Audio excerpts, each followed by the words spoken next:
Welcome to the dfree In the Black podcast. My name is DeForest Soares Jr., but my friends call me Buster, and my enemies do too.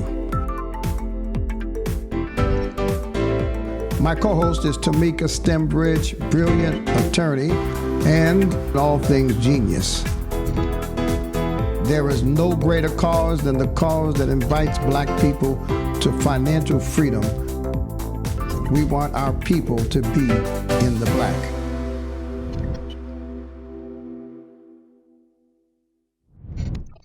Hello, folks. Welcome to the dfree podcast. We call this In the Black because we want people to have more ownership than debt.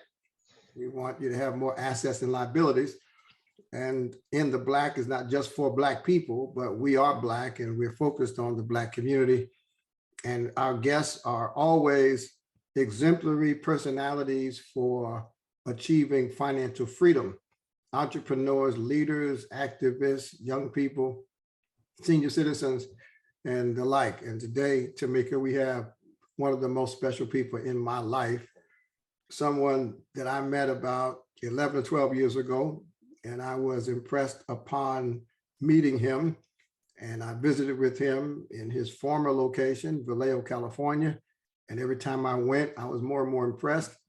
And so I don't know if you've met him yet, but if you have, I'll introduce him again. If you haven't, this is my successor.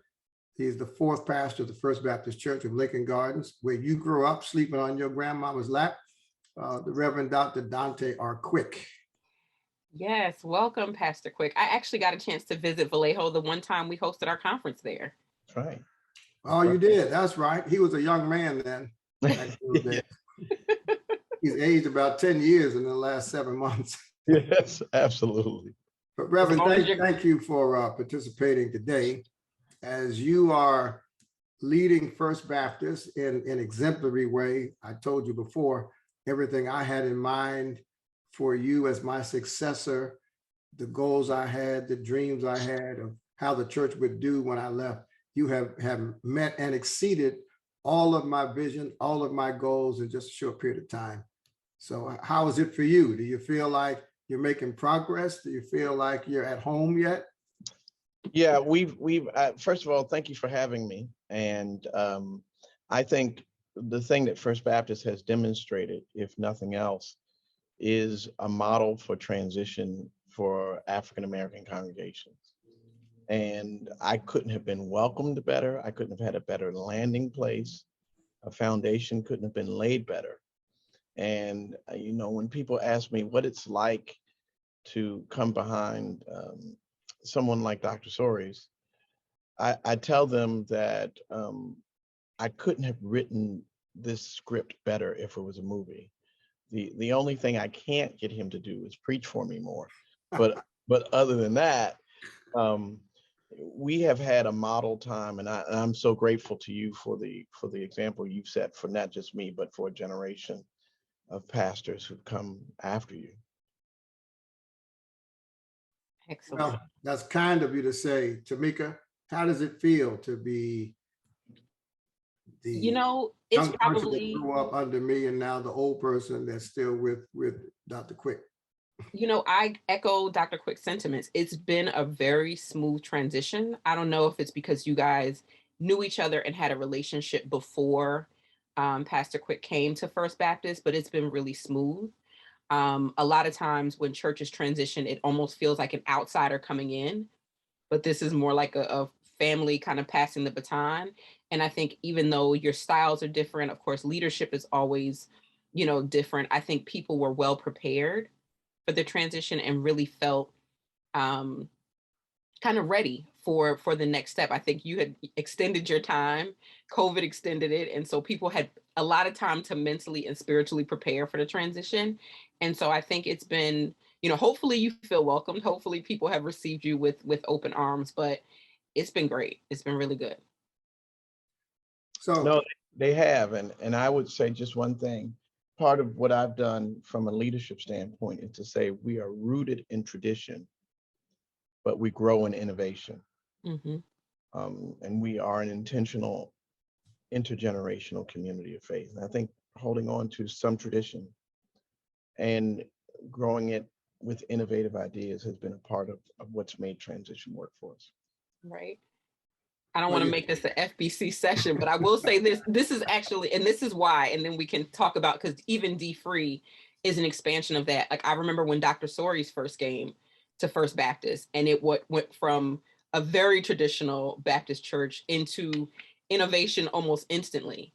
And you could feel the difference when people were energized, but it was a stark contrast from what we had kind of been living through, and experiencing in church. And so I think the church, a lot of our members have been there, generationally. And so they've been able to live through it as well. And so, being prepared for innovation was kind of, again, it's a part of that groundwork. And so we're moving forward. And so we're going to innovate even more with dfree. And so I'm excited. So Reverend, when we met, we really locked in around our financial ministry that we call dfree. And I know that in 2022, you've had a theme every single month for pressing. I came in April and the theme was pressing your crew. And you were focusing on relationships, friendships, and the like. Now coming into July, your theme is pressing stewardship. Talk about what that means. Well, it means, and we've been intentional about using the word stewardship, because the first command we were given in Genesis was to be good stewards. And from there, this sort of concern about how we've been stewarding ourselves, how were we stewarding ourselves through the wilderness and all these other places. Jesus, of course, comes along and says the temple isn't being stewarded properly. And so for all month long, we're going to look at how we are being good stewards of our finances, of lifestyles that impact or are impacted by our finances. And then how does that lead to us being good stewards of the place we say is important to us, which is First Baptist? And we'll be talking about collective economics. Of course, dfree is going to be the heart of that. And it's going to be, for the first time, sort of a reintroduction to dfree post your pastorate. And my intention, going back to being rooted in tradition, is to say to First Baptist, we can't be the founding home of dfree and not be the most exemplary example of it. And so we're recommitting ourselves in every aspect. And I'll be bringing a few things that are coming with me from the West Coast to introduce them to here. Well, Tamika, I think you remember we started the dfree Church of the Year Award because of the innovation that Pastor Quick and his church in California had brought to the model and the strategy. Now, when I was a child, I grew up reading the Bible, memorizing the Bible, and with great regularity in our church, that verse from Haggai, people quote Malachi about tithing, but in Haggai, the challenge to the people was so severe that it really motivated us to do this dfree, where Haggai says that God said that you people are earning money, but you put it into a bag with holes. And that, to me, that's where the whole spending leak concept came from, straight from putting money into a bag with holes. And you've been teaching dfree ever since you taught it at First Baptist. You've taught it around the country and online. What have you learned about dfree that you think will help Pastor Quick re-energize dfree at First Baptist? I think the reminder that people have that dfree is a lifestyle. And I think a lot of people are familiar with dfree as a ministry. They're familiar with the book and the workbook, especially at First Baptist, because they are the home church. But what we've seen in the past is that people will go through dfree, but if dfree doesn't go through them, they end up back in some of the same positions that they were in prior to. And so I think this is a good opportunity to kind of re-examine where we are and really re-adopt dfree as a lifestyle long term. And so, it's not just a ministry, it's not just the 12 steps, but it's every day being conscious about what your life is doing and how that's showing up in your money, and really being reminded that wherever you are on the financial spectrum, there's always either more to be done or something that can be addressed. And so for people that say, oh, I did dfree when Dr. Soares was here, well, has your life elevated? Have things changed? Is it time for you to do something different? And really using this as an opportunity to, move people along the dfree continuum, for lack of a better word. So Pastor Quick, I want to kind of peep your whole card for a moment. One of the most significant things that impressed me about dfree in California was something you did called declutter. And I'm hoping you'll bring that to First Baptist. Describe what declutter meant for you. Well, absolutely. And Tamika sort of spoke to it a little bit, this lifestyle thing. And you can tell when people are having lifestyle difficulties because their environment reflects it. Mhm. They're collecting things, and those things may be emotional in attachment, but useless in functionality. And so part of what we're going to do in July is challenge people to say, if you can tell a tree by its fruit, as the scripture says, is your fruit fresh or is it spoiled?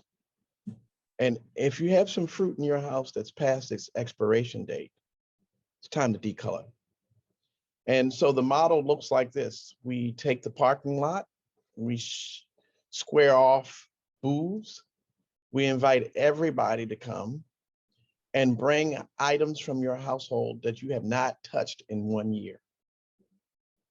And whether it's a golf shirt or whether it's golf clubs, whatever it is, we'll set you up with a booth and we'll sell it. And all we're asking you to do is not pay a booth fee, but to take 10% of what you got rid of and give it back to the church in that moment. And part of declutter is a spiritual exercise. And so I'll preach around it. And I'll preach around the loads that we bring that God is asking us to release. Mm-hmm. And the second part of declutter is the cost of maintenance. It costs us to keep things that we don't use anymore. Mhm. And not only does it cost us emotionally and spiritually, but how many of us are paying for storage sheds? Right. How many of us have spaces that we could be running a business out of in our garage that is holding golf clubs and boats we haven't sailed and clothes we haven't worn in 10 years? Declutter is a spiritual, emotional exercise that is connected to our need to be good stewards and to give back because someone else may be able to use what you are no longer using. Yeah, that's a great idea. I tried to steal the idea from you, but I didn't do it as well as you did. And so now they'll get the original declutter pastor. Tamika, one of our challenges is getting the attention of pastors, particularly younger pastors, because the image of success in ministry has changed from the time I started. And Quick, what I want to know is how would you suggest going about getting the attention of younger pastors and helping them understand the theology of stewardship the way you do? Well, it's really a liberation model, right? And when we see the early church in Acts, one of the first devolutions of the early church were a man and a woman who tried to sell some property and keep the profits, but they lost their lives. Right. And not only were they cheating God, but they were going against the liberation agenda. Right. Because the agenda was to build the bigger community. And stewardship is not only about me, and I've explained this as a person who's had some privilege. I can send both my kids to private schools, give them the most expensive education. But if I don't take care of that kid who doesn't have the same options, that kid will kill my kid. And so I have to invest in that kid to keep everybody on the same page. And that's what stewardship is to me. It's a liberation agenda. It's also an agenda that says people don't want to come to a church unless you're relevant. So what I tell the staff here is I'm interested in relationship that's grounded in relevant religion. If people can come to First Baptist as they've always been able to come, and their lives can be visibly more prosperous when they walk away, they will also tell their friends. So stewardship is the foundation of evangelism. You want to grow a church, you got to grow it through stewardship. And I think young men and women in ministry are all about the numbers, the likes on Facebook, the behinds and pews, this, and that, and the other. Well, you can't fill a 2,000 seat sanctuary unless people think you're impacting their lives. You've done it. You built it and done it. It's my job to maintain it and grow it. And I think that can only be done through stewardship that allows people to see prosperity in their lives, emotionally, psychologically, spiritually, and financially. No, you're spot on. I would also say you get to bring, even though like we just talked about, you're from the East Coast, you get to bring a little bit of that West Coast sunshine and that people have not necessarily seen. You know, Dr. Soares, you would always talk about where the church is situated in that community and what they experience being between such wealthy environments and then being one of the poorest in the county. I think it is a great opportunity for us to, you know, work it from the inside out and really get people reconnected back to that. Because, you know, Pastor Quick, exactly what you said, you know, similar to where you're positioned, a lot of our church families, their children are privileged now because their parents have done better than most. But it really is all of our responsibility to be a part of what has to happen in that community because none of us are safe if any of us are suffering. And so, you know, it does extend so much further beyond just our individual finances or even the capacity of the church. And so I think it's a fresh approach to dfree, but it's a continuation of the work. And I think that's why it's going to be successful. Um, I can't wait. I can't wait to get started. Well, you know, it's interesting. If I could just share one interesting story about this. I've met with 4 families yesterday. We're going to do our first baby blessings since COVID. And they were all amazing, young, talented people that I had never met before, psychologists and engineers. And I pointed out to each one of them, you are setting your child up for failure if you don't have a difficult conversation with them. They were all boys. And when I learned when my son got to be 14 on the basketball team, is he started to get a little bullied from some of the other kids. And we couldn't figure out why until we realized they were mad at him because he had a dad at every practice or because his dad was here or this and that and the other. And it didn't dawn on me whenever I'd come pick him up, the kids would run to me. And he had to reckon with the fact, Dad, they're mad because you're around. Mm-hmm.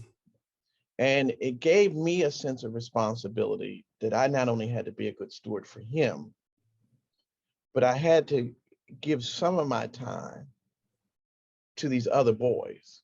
And since I've been here, the one thing when people walk up to me in this community, they say, you took Dr. Soares' place. I'm a lawyer because of Dr. Soares. Or I graduated from high school, or he picked up the phone and got me into college, or I am still alive because of something he did for me.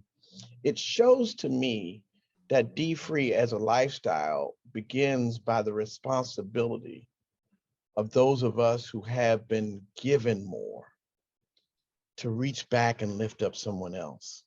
So part of what we're going to ask of, you pointed out, part of our middle class community is how are you mimicking the third pastor? Who's going to look back and say, because of this person, I went to law school, or because of this? And that's creating generational wealth. I was young, but now I'm old, and I've never seen the righteous forsaken, nor their seed beg for bread. And I'm committed that First Baptist should never have seeds that are begging for bread. Right. You've made a special emphasis on mental health. It's always been a challenge for Black people. I gave a speech not long ago talking about Du Bois' double consciousness and how we've had to carry this burden of being Black and American, all the way Black, not quite American. COVID has exacerbated all of our mental health challenges. And there's a direct correlation between mental health and financial capacity. What is your vision as it relates to linking mental health resources to the people that you're also challenging to be good stewards? Well, that's an excellent question. I call it a Black tax. That being Black taxes us in every way, emotionally and financially. We get paid less to do the same jobs. but we spend more to look successful. And so we have brought a ministry together that is made up of our licensed clinical social workers. Right now, I think we're up to 5 psychologists and psychiatrists. That ministry is coming together, and we are transforming our entire ministry into a trauma-informed congregation. And hopefully next year we'll roll out a whole trauma-informed agenda. That agenda will help us understand that we eat poorly because we're trying to satiate emotional deficits. We spend poorly because of low self-esteem. We drink and have addictions because we're trying to silence the voices in our heads. And it's interesting, the country star Judd, it was revealed today, committed suicide just one day before she was to be in the Rock and Roll Hall of Fame. All the great resources that she had. Imagine Black and brown communities who don't have an eighth of those resources. Right. So we plan on bringing that ministry together, looking at support groups and having what we call curative conversations. There's small support groups in numbers of 8 to 12, confidential, where they'll come together. It may be a single parent support group. It may be a recovery support group. We plan to have several of those. I have retitled our associate pastor for pastoral care. We have changed the title to the associate pastor for wellness and care, because their job will be to help organize exercise classes, eating courses, all the things we've had, but we're putting it on steroids. And from dfree's perspective, how does our emotional and psychological deficits impact our spending, which is already a part of the dfree framework, but just emphasizing it so that we're more conscious about it. Yeah, Tamika, you always remind people that the first level of dfree has nothing to do with money, but more to do with the drivers of how we spend money. Listen, Dr. Quick, Pastor Quick, I want to thank you, first of all, for your friendship. You were kind enough to bring me to California and get me out of New Jersey 3 or 4 times. You were exemplary in taking the message of dfree early on into Northern California and introducing it to a number of communities outside of Vallejo. You were kind enough to consider First Baptist as your new home, and now you're embracing dfree formally as the host pastor of our conference that will happen in July. So I have a lot of things to thank you for and thank God for you for. And Tamika, I want you to be as kind to this pastor as you were to your old pastor. I'm here to support. I'm excited to restart. I actually ran into the former, I don't know who's the head of the dfree ministry there now, but they're even energized to get started. And so July is going to be big. We're coming back home, and it's going to be an exciting time for us together. Excellent.